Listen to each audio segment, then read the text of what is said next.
Hello student, आज हम potential energy के बारे में पढ़ेंगे। पोटेंशियल एनर्जी, पोटेंशियल एनर्जी किसे कहते हैं? पोटेंशियल एनर्जी किसे कहते हैं? The energy possessed in a body by virtue of its position or configuration is called potential energy। अर्थात किसी बॉडी में उसकी अपनी स्थिति एवं विन्यास के कारण जो उसमें एनर्जी निहित होती है उसे हम पोटेंशियल एनर्जी कहते हैं। जैसे ग्राउंड पर पड़ा हुआ एक ब्रिक को उठाकर यदि रूफ पर ले जाया जाए और वहां से रिलीज किया जाए तो that brick capable to do work.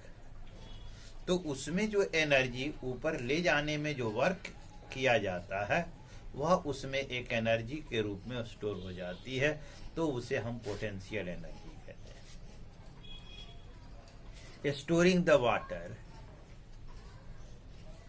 In A high dam, जहाँ हाइडल पावर प्रोजेक्ट है वहां जो है बड़े बड़े जो है डैम बनाकर जो है एल्टीट्यूड पर हम जो है पानी को क्या करते हैं, स्टोर करते हैं। तो उसमें जो एनर्जी स्टोर होती है वो पोटेंशियल एनर्जी।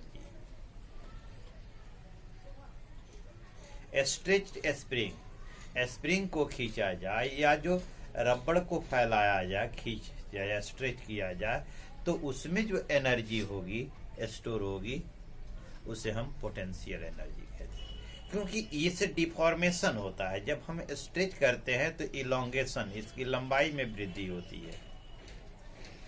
तो ये जो है कॉन्फ़िगरेशन, इसके कॉन्फ़िगरेशन में परिवर्तन आया, तो इसके कारण जो एनर्जी स्टोर होती है उसे हम पोटेंशियल एनर्जी कहते हैं। ठीक है। पोटेंशियल एनर्जी मूलतः हम तीन तरह से पढ़ते हैं। पहला हो गया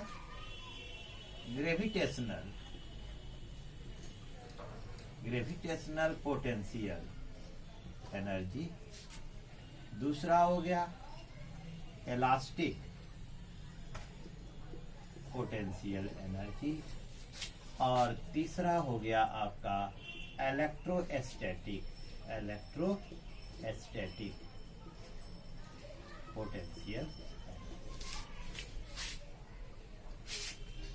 The energy possessed in a body by virtue of the gravitational force,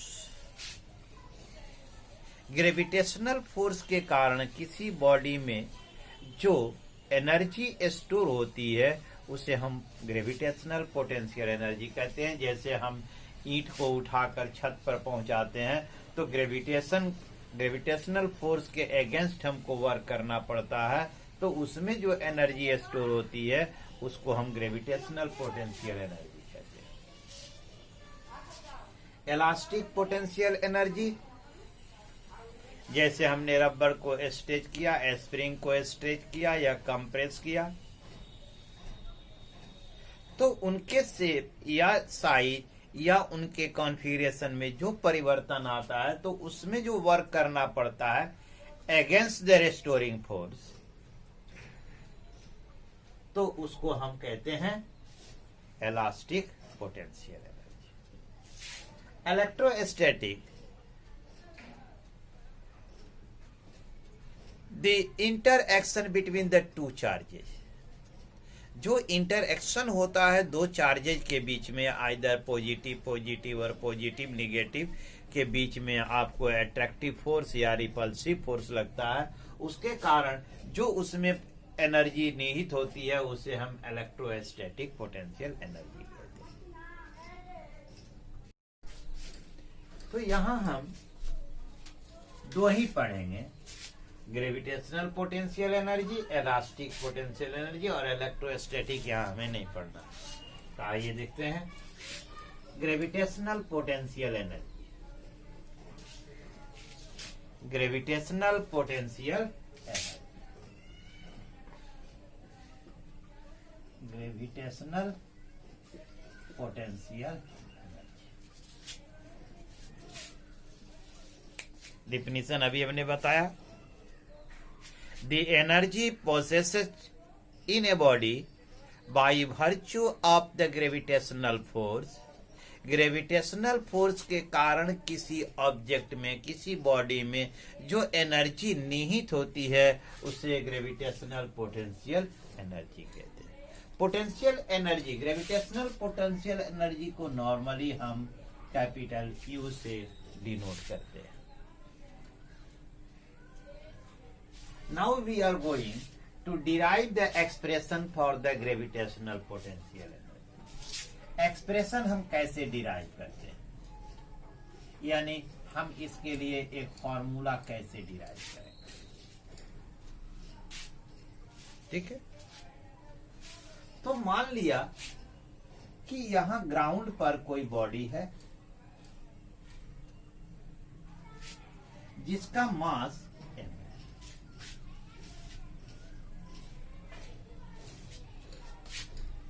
इस जगह पे एक्सीलरेशन ड्यू टू ग्रेविटी, यानी ग्राउंड लेवल पर, ये जो ग्राउंड लेवल है इस पर जो कोई बॉडी है, ठीक है, तो उस बॉडी का मास m है और acceleration due to gravity at this place यहां पर g है। इस बॉडी को यहां से हम पृथ्वी के ऊपर, सतह से ऊपर h ऊंचाई तक उठाते हैं। ठीक है, कितनी ऊंचाई तक? h ऊंचाई तक। ठीक है, तो इस बॉडी को अबव द ग्रेविटेशनल फोर्स, इस बॉडी को above the gravitational force lift करने के लिए हमें बल लगाना पड़ेगा। तो वह बल कितने के बराबर होगा? बॉडी को ऊपर उठाने के लिए, लिफ्ट करने के लिए हमें बल लगाना पड़ेगा अगेंस्ट ग्रेविटेशनल फोर्स। तो वह फोर्स कितने के बराबर होगा? वह फोर्स बराबर होगा mg, यानी वेट के बराबर, है ना, वेट के बराबर, वेट ऑफ द बॉडी। हम जानते हैं वेट ऑफ द बॉडी और ग्रेविटेशनल फोर्स एक ही होते हैं। तो वेट के बराबर, यानी इतना ही, जितना फोर्स लगा mg। तो इसे h ऊंचाई तक उठाने में हमें कितना वर्क करना पड़ा? W बराबर फोर्स इंटू डिस्प्लेसमेंट, यानी हाइट h। कितना से डिस्प्लेस हुआ है अब द अर्थ? h से। तो यानी यह हो गया mg गुणे h, यानी W इक्वल टू mg। ये जो वर्क है, यह वर्क h ऊंचाई पर इस बॉडी में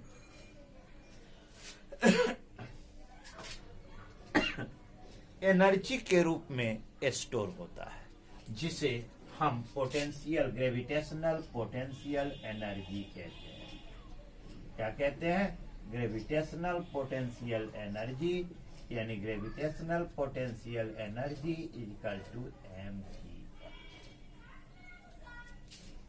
ये हमें एक हमेशा ध्यान रखें कि अर्थ सरफेस पर चूंकि हाइट 0 होगी, तो अर्थ सरफेस पर जो पोटेंशियल एनर्जी होगी वह 0 होगी।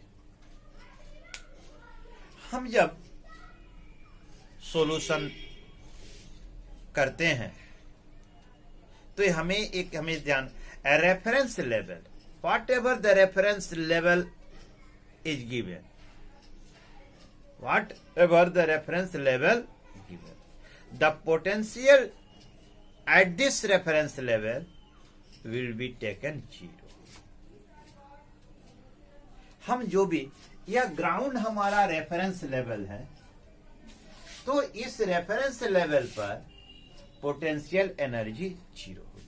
यदि ग्राउंड से एबव ये हमारा रेफरेंस लेवल होता और यहाँ कोई बॉडी होती और यहाँ से हम h ऊंचाई तक उठाते, तो यहाँ पर इस जो है जगह पर पोटेंशियल एनर्जी फिर 0 होती है।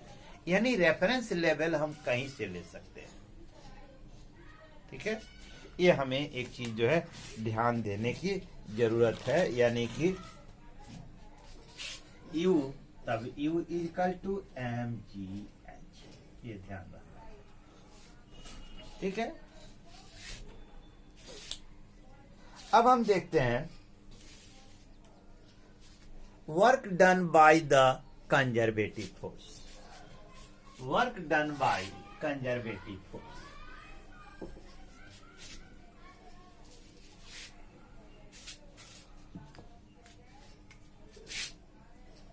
work done by conservative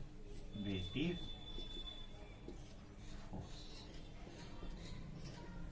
यदि आप कंजर्वेटिव फोर्स के बारे में जानते हैं तो वह फोर्स है ना जो किसी पार्टिकल्स पर लगता है, तो वो पार्टिकल के इनिशियल और फाइनल पॉइंट्स यानी एंड पॉइंट्स पर डिपेंड करता है, या उस पाथ पर डिपेंड नहीं करता जिस पाथ से होकर पार्टिकल गुजरती है। It does not depend on the path. यही हमें साबित करना है।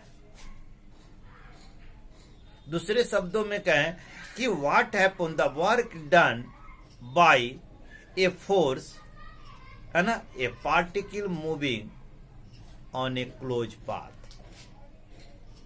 यदि एक बंद क्लोज पाथ पर कोई पार्टिकल घूम रहा, उस पर कोई फोर्स लग रहा है कंजर्वेटिव, तो उस कंजर्वेटिव फोर्स के द्वारा उस क्लोज पाथ से होकर गुजरने वाले पार्टिकल पर कितना वर्क होता है, यह हमें निकालना है।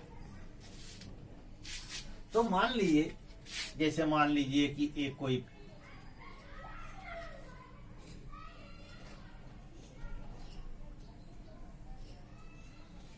ये जो है ये है, ये आपका पाथ 1 है और ये पाथ 2 है। मान लिया कि कोई कंजर्वेटिव फोर्स F कोई पार्टिकल पर लग रहा है और वह पार्टिकल डिस्प्लेस होती है from point A to point B भाया पाथ 1। पाथ 1 से होकर जाती है। ठीक है, और under the conservative force this particle return to its initial position, यानी B से पुनः वापस A पर लौट आता है भाया पाथ। तब इसका अर्थ ये हुआ कि the work done during the particle is going from point A to point B will be equal to the work done, है ना, the particle is going from B to A। यानी कंजर्वेटिव फोर्स के द्वारा A से B तक particle को ले जाने में जो कार्य किया जाता है पार्टिकल के ऊपर, और B से A तक फिर वापस लाने में जो वर्क किया जाता है कंजर्वेटिव फोर्स के द्वारा, दोनों ही क्या होंगे, बराबर होंगे। लेकिन एक चीज ध्यान देने की बात है कि this is going from initial to the final and return final to the initial. तो ऐसे सब दोनों के मैग्नीट्यूड तो बराबर होंगे, लेकिन साइन दोनों का अपोजिट होगा। यानी WAB यानी from A to B equal to WBA यानी B to A। Work done from point A to B by conservative force equal to the work done by conservative force from B to A, लेकिन यह negative sign. तब क्या होगा, WAB plus WBA equal to, यानी work done by a conservative force during a particle displace on a close path, move on a close path will be zero. तो work done क्या होगा, यह जो है जीरो होगा। क्लियर?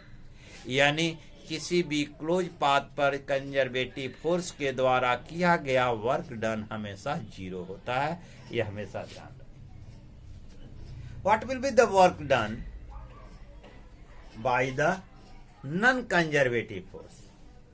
तो यदि नॉन कंजर्वेटिव फोर्स के बारे में जानते हैं तो जाने कि it is not depend on the ends path. यह किस पर निर्भर करता है? It depend on the path followed by the particles.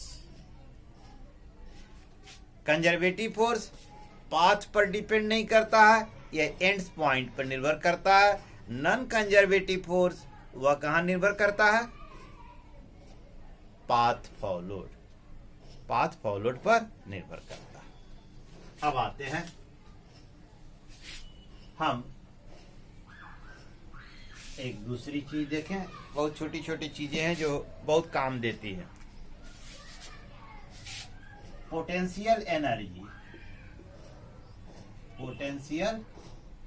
Energy and conservative force.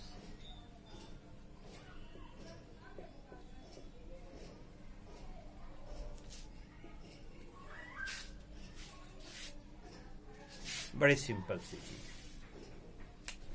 मान लिया जाए कि कोई कंजर्वेटिव फोर्स है जो एक्ट ऑन ए बॉडी, एक बॉडी पर लग रहा है और बॉडी डिस्प्लेस हो रही है through the small displacement dx। किसी एक डायरेक्शन में, suppose that x axis direction का है along the straight line. Displacement takes place in the direction of force along a straight line. Clear? ध्यान दीजिए। मान लिया कि कोई कंजर्वेटिव फोर्स F है जो किसी बॉडी पर एक्ट कर रहा है, जिसके चलते बॉडी डिस्प्लेस हो रही है through a small quantity dx in direction of force along a straight line. Is it clear? हम इस बॉडी को एक सिस्टम एज्यूम कर सकते हैं। हम इस बॉडी को क्या मान सकते हैं? एक सिस्टम एज्यूम कर सकते हैं। तो यदि इस बॉडी को एक सिस्टम एज्यूम कर ले तो उस पर जो फोर्स लग रहा है वह force acting on the each particle of the system.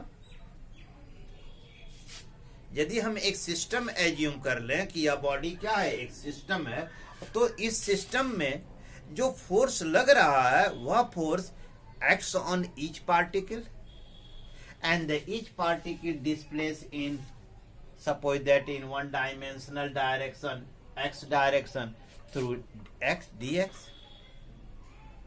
तब इसके पोटेंशियल एनर्जी में परिवर्तन होगा। जो भी उनके पोटेंशियल, जो भी उनका जो विन्यास है, जो कॉन्फ़िगरेशन है पार्टिकल्स का उस सिस्टम के अंदर, उसमें कुछ परिवर्तन आएगा।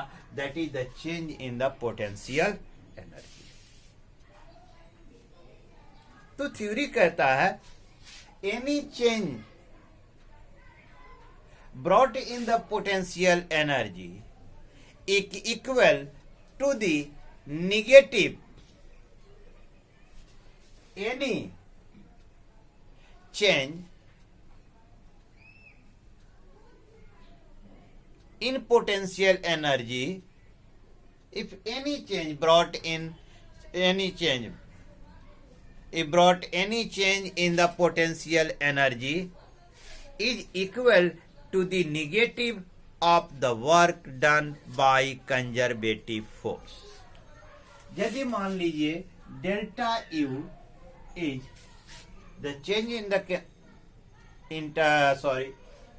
potential energy is equal to negative of the work done by conservative force F into dx. यह वर्क डन है, delta U equal to F T. ठीक है, ये ध्यान में होना चाहिए। That is the change in any change brought in potential energy should be equal to the negative of the work done by the conservative force। ये हमेशा ध्यान में होना चाहिए, यह आगे बहुत काम देगा। अब यदि इसको हम डिफरेंशिएट करें तो ये हो गया du बटा dx x के रेस्पेक्ट में, तो बराबर माइनस एफ, या हम कहें F equal to minus D U by D. इस D U by D X को ग्रेडियंट ऑफ पोटेंशियल एनर्जी कहते हैं। ग्रेडियंट ऑफ पोटेंशियल एनर्जी कहते हैं। Is clear? चलिए अब आगे फिर बढ़ते हैं। Principle of conservation of energy. Principle of conservation of energy.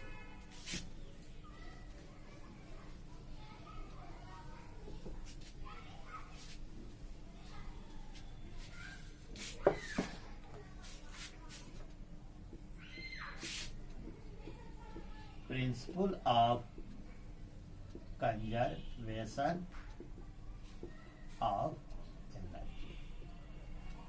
बहुत सिंपल है, बहुत simple. Principle of conservation of energy यह क्या कहता है? द टोटल एनर्जी,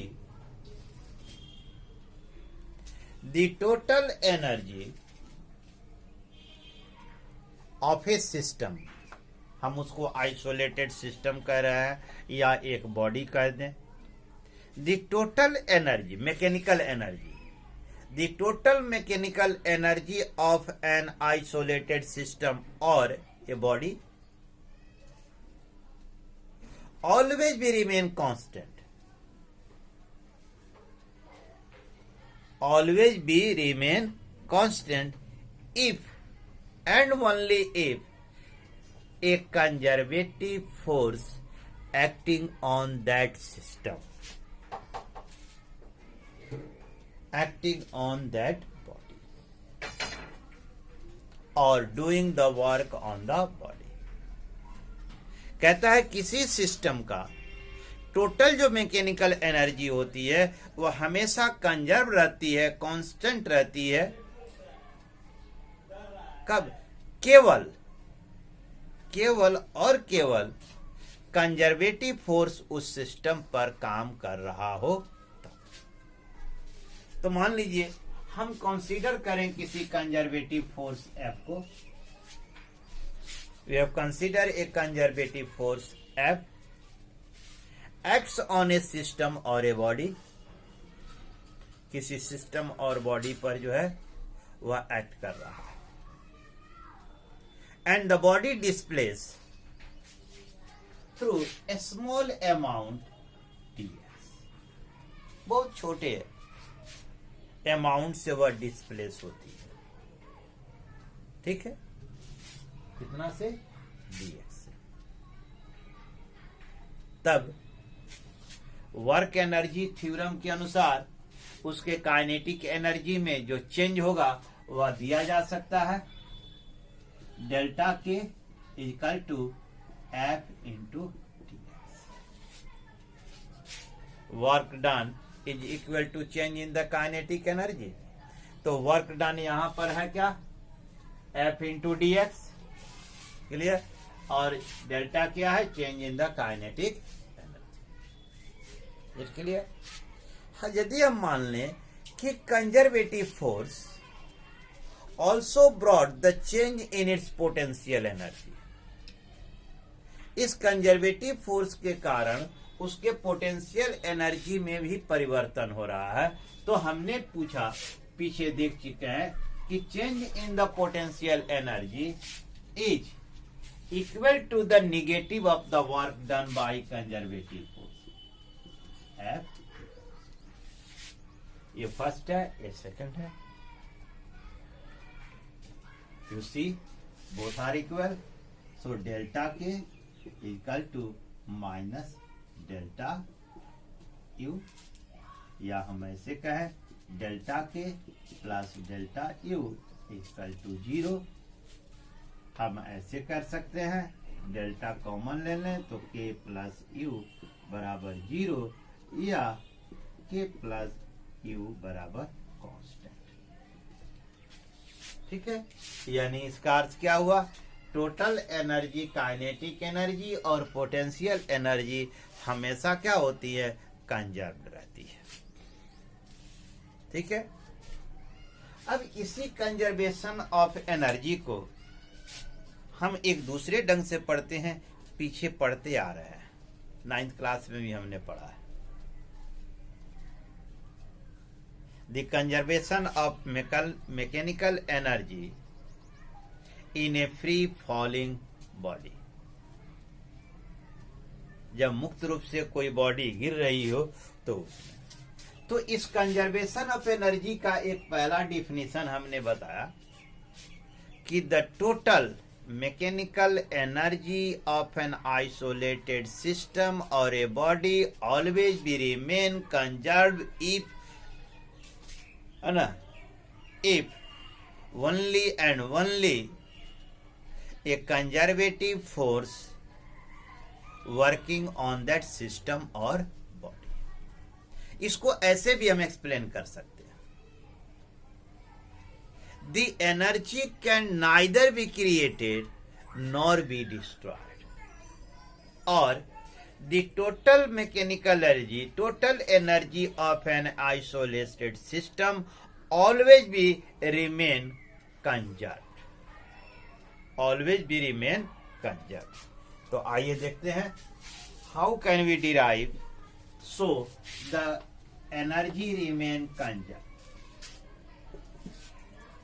इसे आप बहुत अच्छे तरीके से 9th में पढ़ चुके हैं। This is a body of mass m, clear?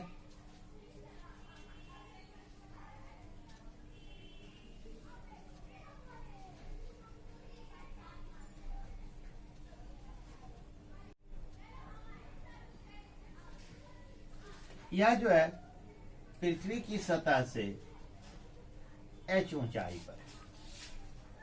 मान लिया कि कोई बॉडी जिसका मास m है, या पृथ्वी की सतह से h हाइट पॉइंट A पर स्थित है।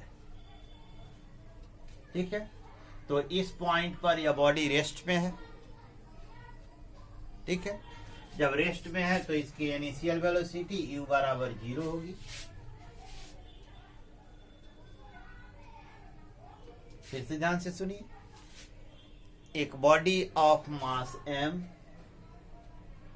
is lying at point A above the earth surface at height h। ठीक है, तो यह बॉडी यहां पर रेस्ट में है, तो इसकी इनिशियल वेलोसिटी 0 होगी।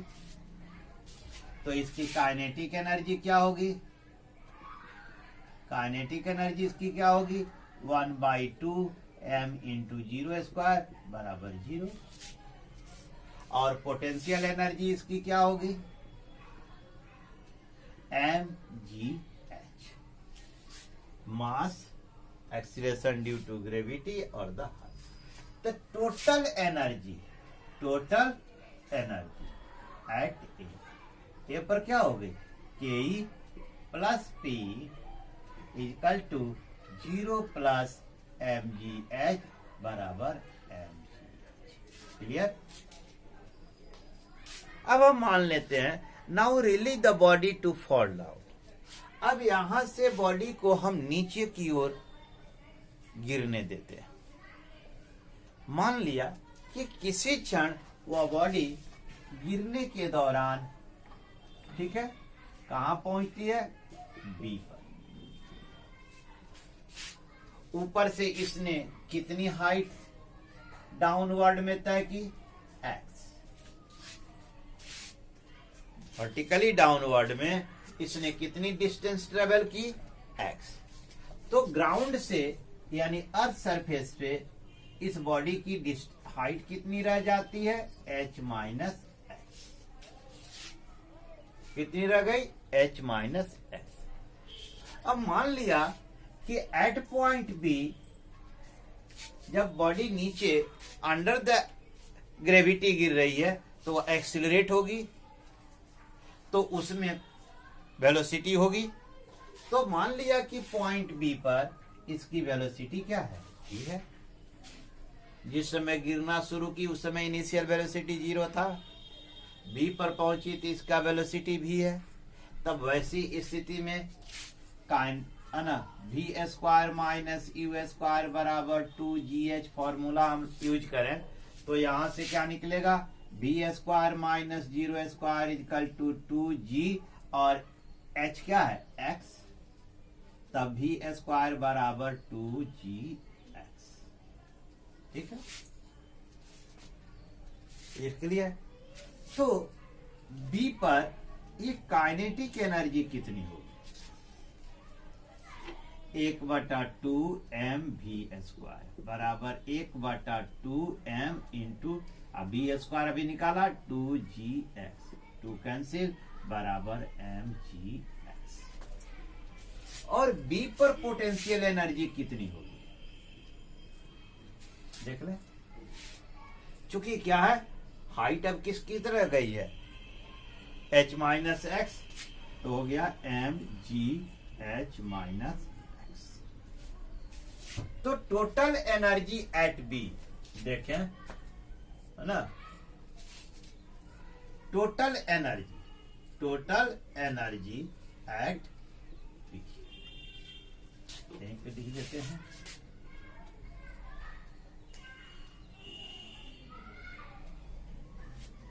टोटल एनर्जी एट पी, फिर के जोड़ पीई बराबर कितना आया? mgx plus mgh minus x. जरा ध्यान देखें, mgx प्लस ये ब्रैकेट हटा दें तो mgh माइनस mgx ये कैंसिल हो गया, बचा क्या हमारा? mgh। यानी बी पर भी एनर्जी हमको वही मिला जो ए पर था। ठीक है, अब हम मान लेते हैं कि body just touch the ground, है ना, जस्ट टचेज द ग्राउंड। जिस समय वह ग्राउंड को टच कर रही है उस समय इसकी वेलोसिटी यहां पर v डैश है। ठीक है, तब इस इनिशियल 0 से गिरना प्रारंभ की थी और फाइनल वेलोसिटी इसकी v डैश है। तब यह फॉर्मूला हम यूज कर सकते हैं, v dash square minus 0 square equal to 2gh। Height पूरी तय कर ली उसने, तब v dash square equal to 2gh। तो यहां पर काइनेटिक एनर्जी क्या होगी? बराबर 1/2 m into 2gh। v square की जगह पे हमने रख दिया तो क्या हो गया? mgh। और ग्राउंड सी पर पहुंचने के बाद इसकी पोटेंशियल एनर्जी कितनी होगी?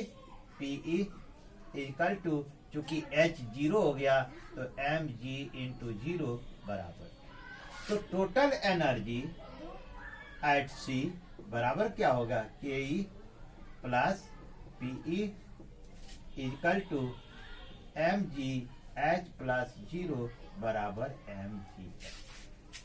यदि हम देखें ध्यान से तो ए पर हमारी टोटल एनर्जी कितनी थी? mgh। बी पर टोटल एनर्जी कितना है? mgh। सी पर टोटल एनर्जी कितना है? mgh। यह साबित करता है कि the energy of the body always be remain conserve. Energy of the body always be remain conserve. Clear? Thanks.